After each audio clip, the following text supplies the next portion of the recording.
Welcome back to another episode of Parenting Teens Advice Redefined for Today's Complex World, the podcast that challenges the old narratives and invites new insight in the way we parent and the way we connect. Today, we are diving into something truly transformational, the power of changing the story. Stories shape our lives, shape our parenting, shape our faith, shape our self-worth. But what if the stories we've always believed weren't the whole truth? What if they've been limiting us and our kids? Our guest today is Jay Ado, the children's book author, practical philosophy teacher, and creator of Conscious Bible Stories.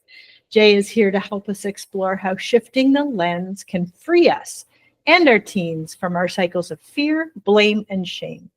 We are not just talking about rewriting bedtime stories. We're talking about rewriting generational programming. Let's dive in. Welcome to the podcast, Jay. Thanks for having me, Cheryl. I'm excited to be here.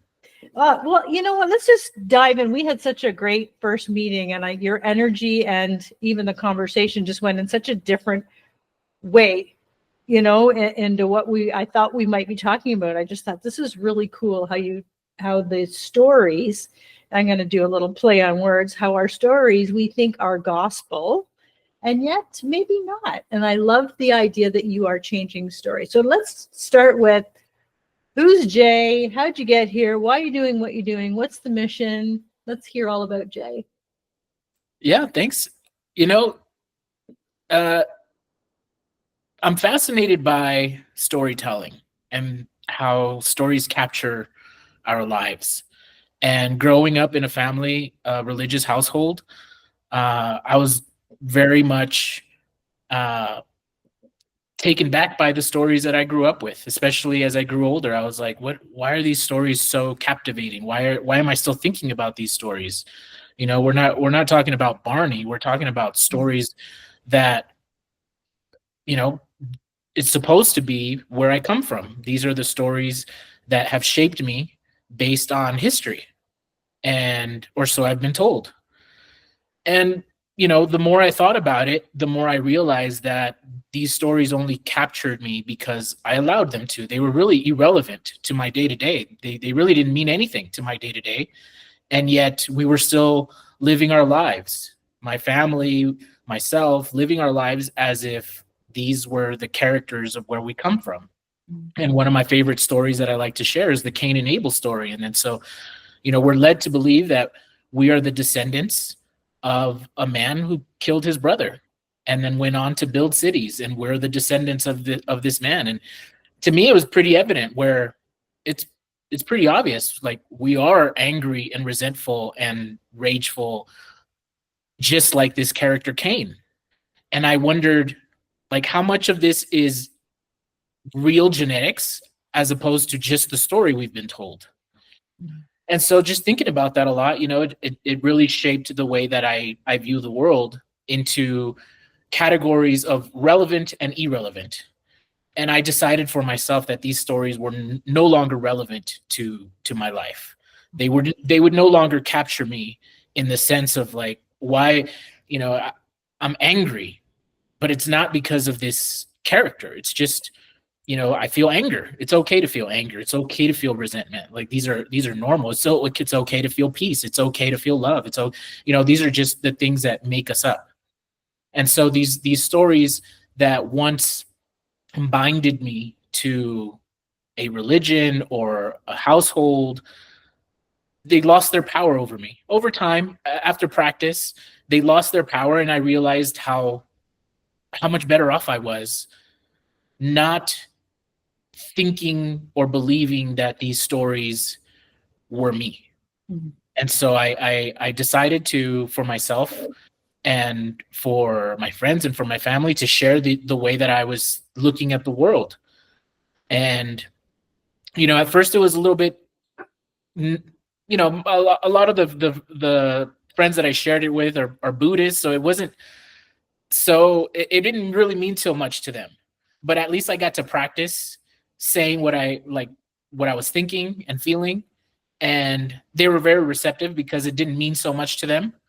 But it was still something that, most of the world believes in some way or another that this is where we come from. And because I decided to start sharing it, I shared it with the people that meant the most to me, or whom at least I cared most about what they thought of me, which was my parents. And, to divulge this as a grown man, I had to share it because I felt like it was the one thing keeping our relationship from blooming, And so it went rather well. I thought about it for a long time, and I let them know where I was coming from in a way where I empowered them. I let them know, because these feelings of shame and guilt, they stem from these stories. So I would imagine as older adults, we don't want to question our beliefs. And so I didn't want them to think that I was questioning their beliefs. I was questioning my beliefs, and I wanted them to know about it.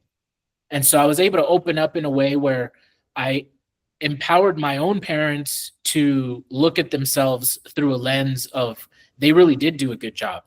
They don't have to question that part. They don't have to question their parenting. They don't have to question our relationship. I'm here for them the way that they've been here for me.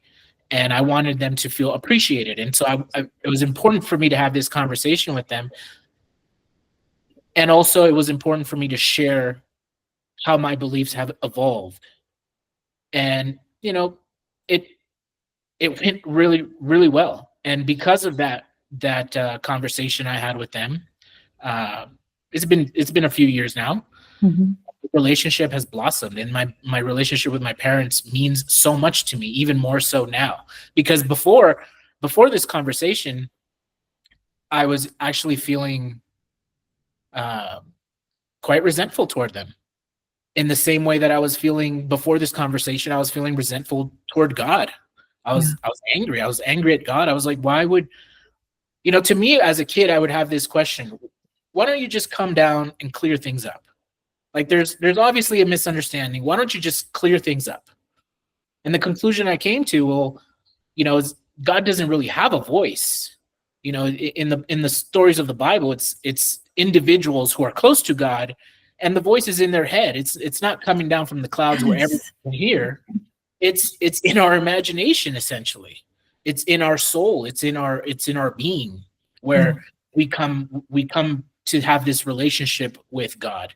It's a clarity within ourselves that nobody else can see. Mm-hmm. And so the answer that I came to was that, God doesn't come down and clear things up because it's up to me to do it for myself and everyone around me, at the very least, for me to give my very best effort to clear things up as far as I can see. And to me, that made the game a lot funner, in the sense of where, I no longer was angry at God because God empowered me to do it. Whatever I saw, it was up to me to clear it up for myself and for those around me. Yeah. So, I call myself a teacher of practical philosophy because these are very practical applications to my life, where you can change the story of where you come from, not to where you're lying to yourself, but simply to where you change the perspective of where you're going with the story and where you're coming from with things. Mm-hmm. So that's sort of the gist of where I'm coming from and where I'm going. I love that. And about 15 different things popped into my head. And one is that, you were empowering your parents, and to think that, for me, I would think that good parenting, really good, honest parenting, means that our kids can question us. They can say, I'm not really sure about this, because then they are now independent individuals, really being their authentic selves, rather than following the stories without question. And don't we want our kids to question everything? I mean, everything, what they're being taught in school, what their friends are telling them around the corner, what what the camp counselor tells them. We want them to question everything, I think. And so if we can come to our parents with a conversation, and I think you probably had a very gentle way to say this, but we're able to say, you're such good parents, I can come to you with this. If you weren't good parents, if I felt like you had this power over me that I couldn't question what was happening, then what happens with the rest of my life? I'm not questioning anything. So I love that you did that and framed it in such a way that it did empower your parents. I think that's so important. That really popped into my head. And when we talk about God, it can be a God of anybody's understanding. It can be the universe. It can be your own higher self. It can be whoever's listening, how you interpret that story. Like, that's the story you're telling yourself. And I think that's really important to offer that kind of freedom. You change the story with your parents. Can you say more about changing stories, even like in the Bible stories type of thing? Like, how are you looking at and going, you know what? I think I'm just going to change this around. What, right? Like, who looks at the Bible and says, yeah, you know what? That's crap. Let's change this. Like, talk more about that, because I think that's really interesting, and I love that. Sure. Well, first of all, I don't think it's crap. I think these stories are very important, and I don't mean to poo-poo them. They're not something that I take lightly. I think they're still very powerful stories. I just think that they're misinterpreted in a way where they don't have that much of a hold on you. And I think because throughout time these stories have been translated in so many different ways, they're maybe not so exact in the way that they're told. They're told in a way where it's like it's a story, like we're watching a movie, but it's more like a translation of an interpretation of where we believe we come from. And you mentioned something important, which is the base of why I did this and why I believe this is the pursuit of freedom. I really want to be free. And so, like, what would free me the most would be empowering those who are important to me, my parents. And in that dialogue, I freed myself because I was able to express the thing that I was most afraid to express to those whom I cared about their opinion the most. And that was freeing to me. And so these stories are not, in a sense, to me, something to sweep under the rug. I don't mean to do that, like if they're irrelevant. I think the relevance of it is based on my own, like the capture that they have on my mind. And so I wanted to release that capture, but still respect the story. And the reason I changed the story is because I didn't like the characters. I didn't like Cain or Abel, because Abel is the one whom we're supposed to admire. We're supposed to look up to this one. And yet he just dies. He just takes it. To me, that I don't want to be that character. And I definitely don't want to be the one who just kills his brother. And so both of these characters were very disturbing to me. And so to me, I thought, well, what would I do if I were these characters? What would be the best way to play out the character story? Yeah. And I put myself first in the place of Abel, where, well, if he's able, well, then he's capable. He's able to fight. He's able to fight for what he believes in. If he's so honorable, why can't he defend his beliefs with action? And then so that's when I was like, why wouldn't he fight? Why wouldn't he put Cain in his place? If he's so close to God, if he's the one that's doing things right, well, then God has his back. Why wouldn't he stand up and fight, knowing God has his back? And then that's why I rewrote the story, because I wanted him to fight. And then when I realized, like, when I played it out in my imagination, he wasn't just fighting for himself or fighting for his own life. He was also fighting for his brother. because he saved his brother essentially from living a life of regret, because that's what it was. He was shunned away by his own beliefs. God sent him away, but it was the reality of it was that he couldn't face his family after what he had done. He was filled with anger and regret, and resentment, and he ran away. And then he goes on to build cities. And this is where we come from, because in these days, nobody else is building cities. Nobody else is. So why is this one character so powerful? And like, we can play things out in our own world. The one who does angry, vicious things doesn't learn the error of his ways and change his actions. No, he continues to, he like gathers momentum. He gets worse and worse. Yeah. And that's what that story plays out for me, because if you read the story, it's a very short story. It's like a paragraph long. It's only a few sentences. And I'm like, I'm captured by just a few sentences, like written in a language, it's not even my first language. English isn't my first language. So it's like, I just feel like, how did this get so much, like such a hold on us? Yeah. So I wanted to really be free of that. And there was, the conversation with my parents was the thing that made me realize that I'm free now. I feel free for the first time ever. Yeah. And it's because I was able to play the story out the way that I saw fit. I wanted Abel to stand up and fight. And I wanted Cain to realize the error of his ways, but he wouldn't be able to do that, after he acted, because that would haunt him. Like we get haunted by the things that we can't change about ourselves. These are the demons. These are the darkness within ourselves. We think about over and over in our loop. We're literally captured by our own thoughts because of our actions, because of what we've done. And we did it to ourselves. Yeah. And so I wanted Abel to fight.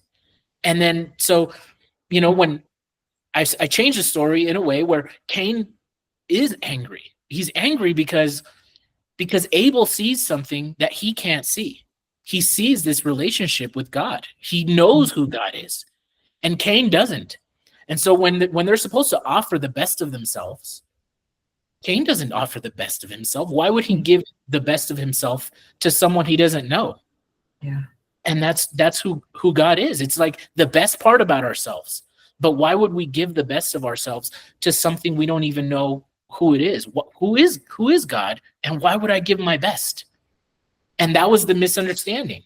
And so when Abel was able to fight for his beliefs, he put Cain in his place physically, but didn't retaliate in the same anger.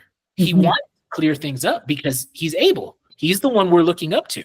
Yeah. So he puts Cain in his place just long enough to have a dialogue with him. And that's when Cain realizes what he had done. He realizes that because he was able to, when you're really angry and you're really fighting, but it only lasts for so long because you run out of energy. So fight runs out of energy, and in his exhaustion, he's able to see clearly.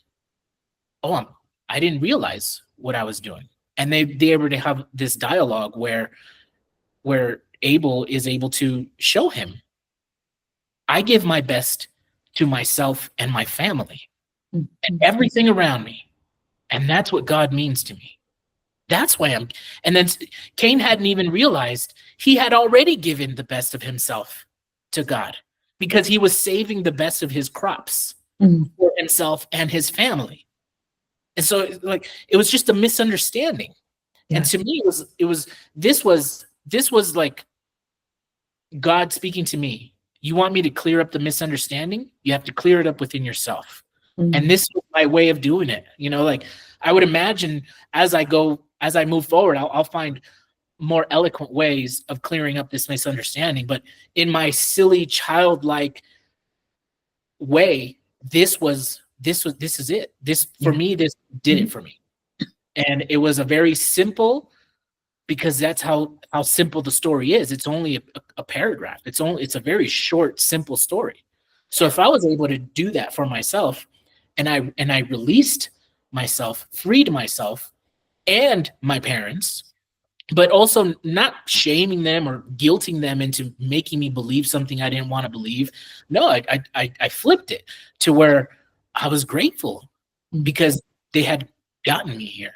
Yeah. You see, they couldn't have done this for me. I had to do it for myself. Yeah. And that to me was the trigger that really made me realize why God doesn't come down and clear things up for everyone, because that's for me to do.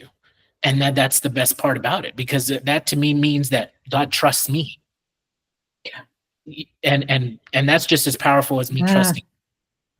Yeah. You know, as you talk about, even you specifically took a story of Cain and Abel, but I also wonder, you know, as adults, is there stories we tell ourselves about our families that might not be accurate? That might, my mom never loved me. She never, and I'm not saying me, I'm saying a story I might have told myself is, my mom never held my hand, or my mom never did this. And I watched my friends' mothers do this. And you come up with this whole story that you've told yourself about your family, and that's what you're sticking with. And can we change that story? And how do we do that? How do we, you know, what first triggered you to say, oh, maybe I can just change this? Like what goes through your head first to say, why can't I change this? This might just not be something that's I need to believe. Yeah, well, that's a great question. You know, my original question is like, who am I to change the story? Ooh. Who am I to change the story? Yes. Oh, and then that. Who am I to not change the story? You know, if this story means so much to me, you know, am I going to keep it to myself? Is that going to free me? You know, like when we keep things inside, that really locks us up. And so I wanted freedom. I want to be free. And I'm not talking about being physically captured. I felt captured in my mind because I didn't realize what these stories had done to me. Mm-hmm. Once I changed this story, I realized that I can change any story. Because of course I had so much anger for certain instances of what my parents could have done or didn't do or could have done better, you know, and so why didn't they? And then but then I was just releasing my own responsibility. You know, I was like trying to blame my parents or blame God, and I realized, oh, this is mine. This is mine. This has nothing to do with my parents. Mm-hmm. You know, this has nothing to do with God. This is on me. And then so I realized I can do it with any of the stories, because, and it doesn't matter. You don't have to lie to yourself. That's the biggest thing about changing the stories. This isn't about saying something that isn't. It's about understanding what was and shifting it to where you are now the one who takes responsibility. The one that takes responsibility for the story is the one that can change the perspective of the story. And so if my parents didn't do something, or if my parents did something that I didn't like, or, well, then that's for me to do better as a parent, not for me to do. I can't change it from this angle. So I can learn from it in the sense of they did their very best with the information they had. And now it's for me to take and do better with. Mm-hmm. That's a different story than just falling victim to the story where, oh, you're just so helpless. Oh, poor you. You can't change it. You can't change history. Can't change the story. Well, I beg to differ. I think you can't change it. I think you can start by changing your perspective into a positive outlook to where you are the one who learns from something you didn't like. Only you can see what you don't like about this story. And then now you can change it to where you're the one who changes the perspective of how you were looking at it. Yes. And you have that power. You can do it. Yeah. I really believe that anyone can do this, because it's simply an acknowledgement of who you are and where you're coming from with the story. If you want to play out the story as a victim, fine.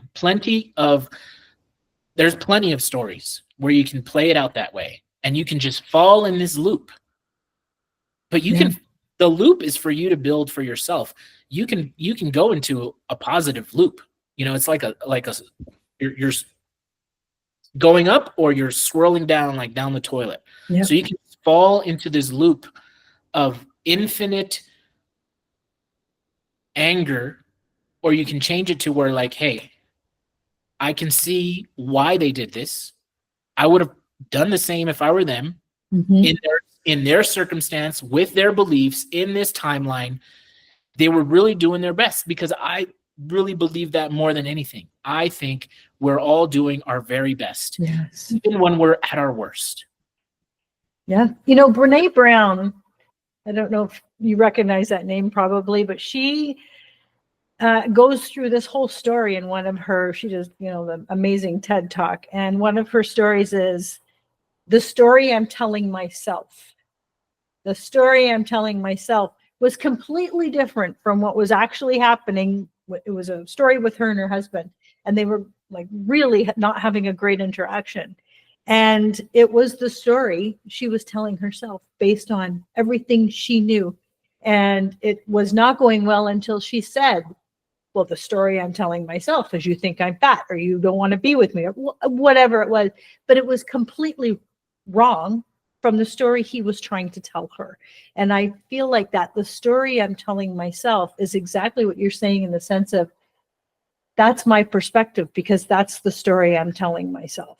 But I can change that. I can change the story I'm telling myself. Can you, parents really, I think, can really feel trapped in like cycles of blame or guilt passed down to them. What role do these old stories play for parents? And if they're listening to this, what practical way can they change this without having their kids come to change the story? If they're trying to initiate these conversations, if they know, oh, maybe it's time to change this story for them. Can you talk to parents about how they might be able to change the story that was told to them and the story they're telling to their kids? I'll do my very best. I don't have teenagers. I have one baby girl. However, I catch myself oftentimes, playing out the old story. So I'm not going to say it's as simple as like, okay, the story's different now, it's over. It takes a conscious effort. It takes conscious effort. Sometimes the old story still is just deep ingrained into my system, like an old program. And sometimes when I'm maybe tired, or maybe hungry, or whatever it is that makes us not at our best, this old program gets a hold of me, and I can see it. I can see it. Sometimes, oftentimes I catch it because I've been practicing, like, it's inside of me, so I can see it. But sometimes it gets the best of me, and sometimes it slips out before I can grab it. And so I think the first part of your question would be answered by, you have to practice catching it within yourself. You catch it, like you're catching butterflies, or like you're catching an idea or a thought, right? Like if writing it down makes you feel better, if that makes it come to light about how it's coming through you, great. If it's just a moment to yourself, that's how I do it. It's a moment to myself. Hopefully I catch it before I act, because that's the only thing that makes it real. Your actions make it real. The thought isn't actually real yet. It's only when you make it come into reality with your actions that makes it real. Teach that to your kids. Teach that hey, we're going to feel a certain way every once in a while, especially when you're not at your best, when you lost the game, when you didn't sleep well, when you didn't get what you wanted out of life. These little resentment, anger, frustration, these things will get a hold of you, and and it will bring the worst out of you if you let it. Yeah.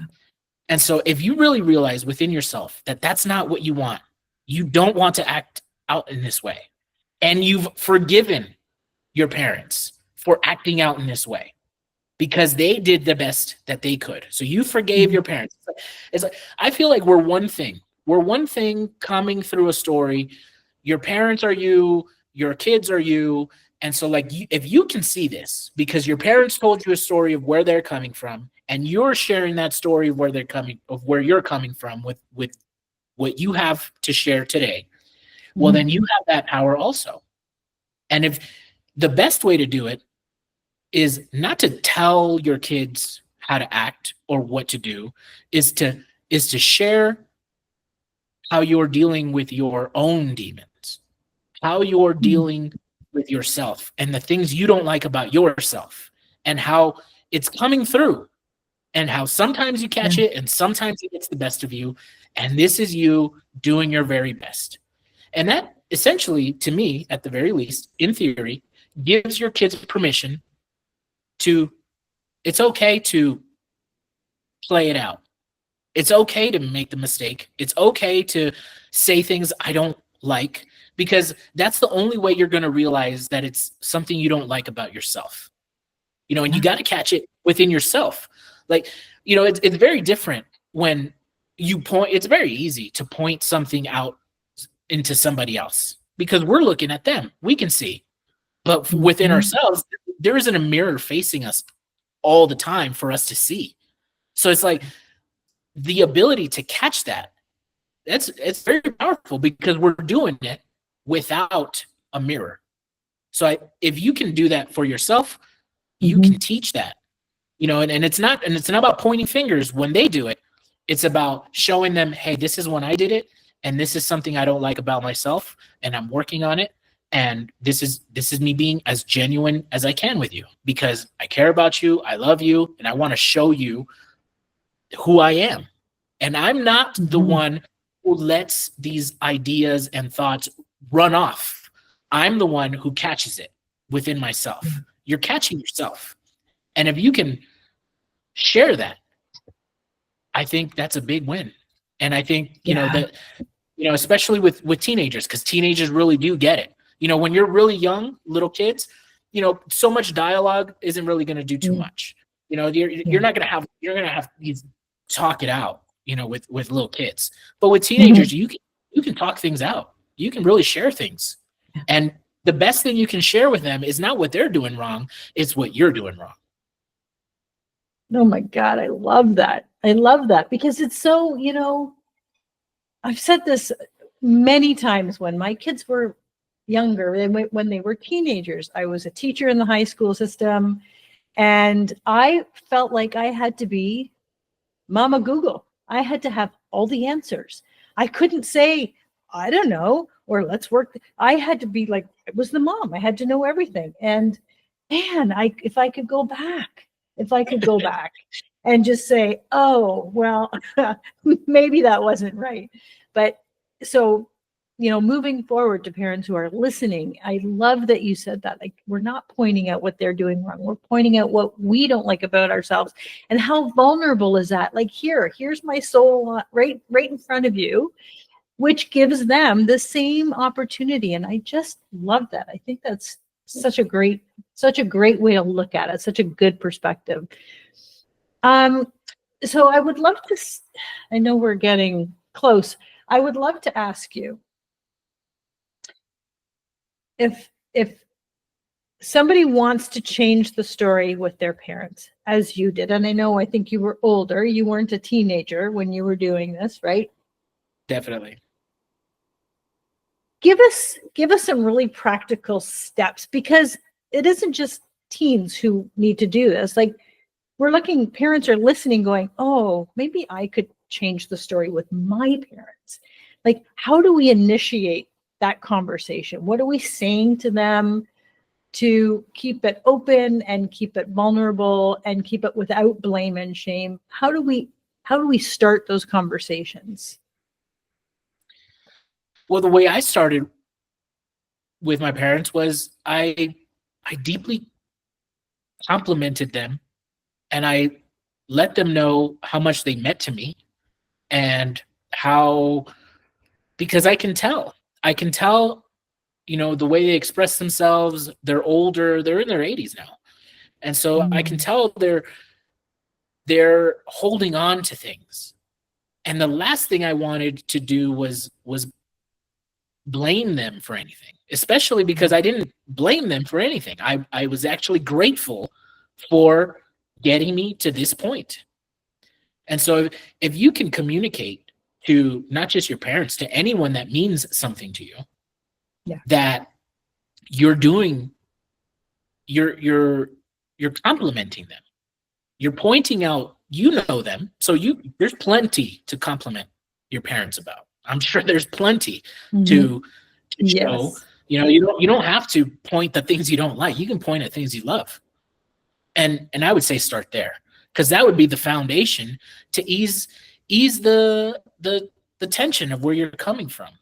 And remove this, defense mechanism. We're not fighting. This isn't a time to fight. You want to show them what they mean to you. And if that has to be, several conversations of you just complimenting your parents and just pointing something out. Hey, remember when I was a teenager and you did this? At the time I was so angry, but now I'm so grateful that you did that. That you didn't let me go to that place that I wanted to go to, or you did, there's plenty. There's so much evidence that your parents did a great job, and you just have to set your angry feelings aside and focus on the things that really mean so much to you. And these people, these aren't just people. These are the people that mean the most to you. This is where you come from, and you realize that they were really doing their best to keep you safe and alive. And I can only say that now that I have a little girl. It's like, shit, I really have to keep this thing alive. Like, that's so important. You don't realize that when you're a teenager. Like, these are people trying to keep you alive to the best of their ability. And if you let them know with stories based on real instances, based on real memories that you both share, this conversation will go so far. I promise you, because the conversation between you and your parents, nobody else can see. Nobody else has that memory of what you did and didn't do. And only you and your parents hold that. There's something to that. And only you can point that out to them, because they had probably forgotten. They had forgotten because they're so caught up in the idea of keeping you alive that they forgot everything they're done. They're caught up by the story too. And so it's up to you to, hey, pause, hold on a second. Remember that time you did this? I really appreciate that. You did such a good job. And you tell them. It doesn't sound corny. Trust me. From their perspective, it's not corny. It's not boring. It's not lame. We're past lame. Like, these are actual, true feelings that you're sharing with people that are important to you. That's so good. I love that. And I know, like, we're talking to parents about teens, but I mean, parents have parents. Like, I have parents, or my dad's gone, but I have my mom. And can I have that kind of conversation with my mom? You know what? I'm starting to think, maybe I could. And if I were to have this conversation and share this with my adult children, does that now open the door for them to say, well, Mom, can we go back to and open the door for them to be able to share that with me and change the story with me? I think that would be such a gift for them. That's really meaningful. Like, that's really powerful, because here you are with still your parents and your kids, and you can change the story for everyone. That's how powerful you are. I don't take this thing. I don't take this lightly at all. Yeah. Yes. Yeah. I completely agree. Yeah. All the things that some people just, I was walking around the cemetery the other day, and I was like, all the stories that are buried here that went unshared, not just the dreams and the books and the plays and whatever didn't get written and acted out, but the stories. Time is of the essence. We never know. So if you have a story that you really need to change with anybody, like at the end of the podcast, start figuring out who you need to talk to, because it just I could just imagine, I can feel it. I haven't even done this and I'm going to, but I can feel how it would be so freeing. I love that. And if you would Jay, you're imagine, magic. Cheryl, how close I came to not doing it. It was that close. Wow. Because I didn't want to do it. Because it's hard. Yeah. Well, the hard stuff is the important stuff, right? It always seems to be, the harder it is, the more important it is. I feel like those conversations and steps. And Jay, I mean, I love this conversation, but I want to also give you the floor in telling our listeners how to work with you, how to find you, all things, Jay. I'm going to put everything in the show notes, but we want to hear from you too. Yeah, I appreciate your time, Cheryl, and I really appreciate your openness and having me on. If anybody wants to get a hold of me, you can consciousbiblestories.com is where you can find my stories. I'm on Amazon, Jay Iedo, and if you want to reach out, I'd love to hear from you. Jay, I'm so grateful for the work that you do and for what you shared with us today. You've really opened my heart, and I have work to do. I have work to do. Thank you so very much. Oh my goodness. Thank you for listening to Parenting Teens Advice Redefined. We will see you again next time. I appreciate every single person that is listening to this. And, you know, if you don't have a teen, or you just love a teen, or you're a teacher with a teen, share these out, because you just never know who needs to hear our messages today.